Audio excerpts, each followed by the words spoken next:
I think an ambitious deal for Africa coming from Paris is essential. And one of the key things that is really being spoken about here in Paris, and especially at the African Pavilion, is that this is really a time of opportunity. It's time to reframe the climate challenge into a climate opportunity. It's a time to do things differently. And we can just take two examples. In Africa, there's a huge energy deficit. 621 million Africans don't have access to power, which is shocking, really. And this is what Mr. Nan says, the chair of the Africa Progress Panel. He said it's really shocking that we are in this day and age, and 621 million Africans don't have access to power. But it's also this incredible opportunity. It's an incredible opportunity to leapfrog and do things differently. And what the report said, which we recently wrote on Power, People, Planet, and that the panel put out very recently, the report says that Africa doesn't have to go the same pathway as the high polluting countries, as Europe, as the States, as China, and potentially other countries too. So the report lays out a very clear path how African countries can look at their energy mix. And this energy mix will look at different kinds of energy. It could be renewables, it could be a mix of other fossil fuels, other gas and other coal, but the main thrust of these countries will be to leapfrog into renewables. So this really is an opportunity. What we have in the report is a really great example of Rwanda. This country is already leading in a lot of solar power technologies.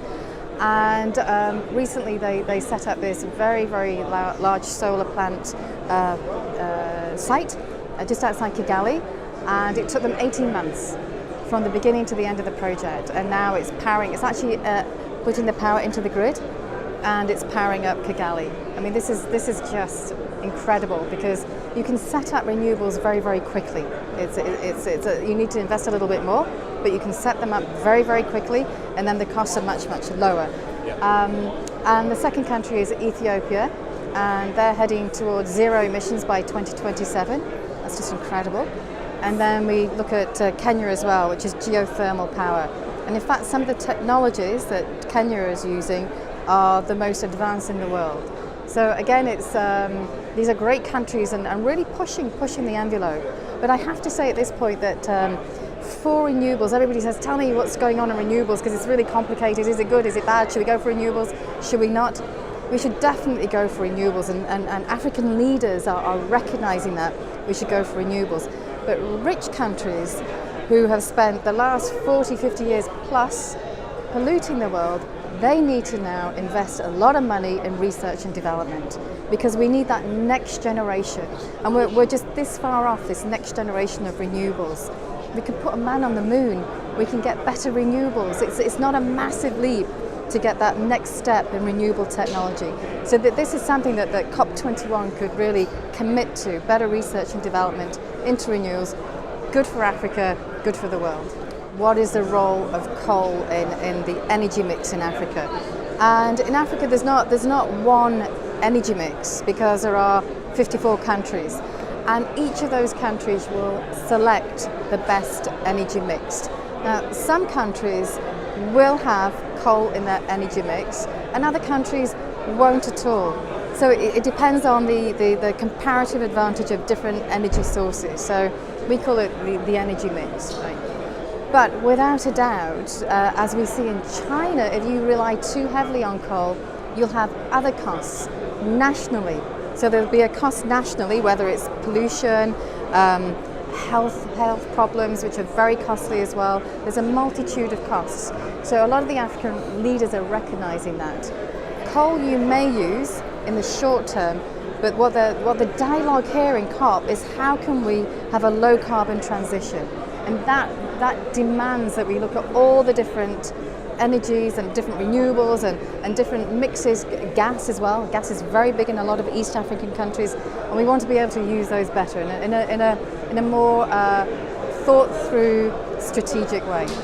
For the deal in Paris, I think what we would like to see is number one, better climate financing. And our report, Power People Planet, what our panel members say, what Mr. Annan's very strong on, is that basically climate financing has failed Africa. They get a very, very tiny percentage of climate financing.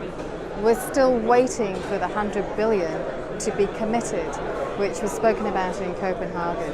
And at the end of the day, Africa is impacted the most by the negative climate change effects. And agriculture is suffering. And yet they have less access to mitigation funds and adaptation funds. Africa needs 11 billion a year to adapt to the problems caused by climate change, but has seen a tiny, tiny percentage of those amounts. So that's number one, would be definitely to see better commitment from the international community in climate funding. So make the commitment to the funding, but also streamline the system. And I think number two is what the African Development Bank are talking about, the UNECA, the African Union. Let's do something about energy in Africa, because this is a huge opportunity. This is a huge opportunity. You've got this massive market out there.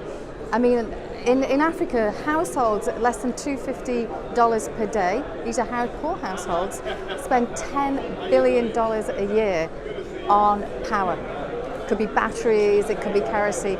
Huge market opportunity. And all over Africa, we see these amazing energy entrepreneurs stepping in, trying to pick up that market. So really, we want to see a lot more going on in investing in African energy. And it's not a charity. This is business. You can go in and make money in Africa. So we would like to see more encouragement there too. Right. So there's multiple opportunities for business in Africa. In fact, in our report, what we talk about is big investors can move into Africa and invest in big power. And in fact, you can make a bigger return investing in Africa than most other continents. So it's a really fascinating research that has just shown that recently. So there's all that part of the picture of the power deficit, huge demand, and we can have great investments at that level. But also the energy entrepreneurs as well. We're working with a lot of energy entrepreneurs who are actually creating small solar panels to put in households. That's another part of the picture. So there's lots of different parts of the picture, and they're coming from all over. They're springing up in Africa, in African countries, from Africa countries as well, but they're also springing up from other parts of the world as well, and thinking, let's go into Africa. And we're not a charity, we're a business. Let's go and sell solar panels to households, and households want the power. And there's great models where you can have the solar power and pay off over time, and eventually you own the solar panel itself. So the feeling that poor people only need charity is not true. It's never true. It's especially not true in energy. You've got India and you've got China and the usual divides as we have seen them for years beforehand are crumbling. And I really hope that at the end of this COP there is more of a sense of a global perspective, that there isn't just that one divide. And I think countries absolutely have different needs, without a doubt. But I think when we look at Africa, people aren't saying Africa the problem. They aren't saying Africa's a problem with climate change. They're looking at Africa and saying there's an opportunity. There's an opportunity to not go the path of these other countries. There's an opportunity to leapfrog, to use the new technologies, to go down the renewable, to do the low carbon. And Africa will be a global leader.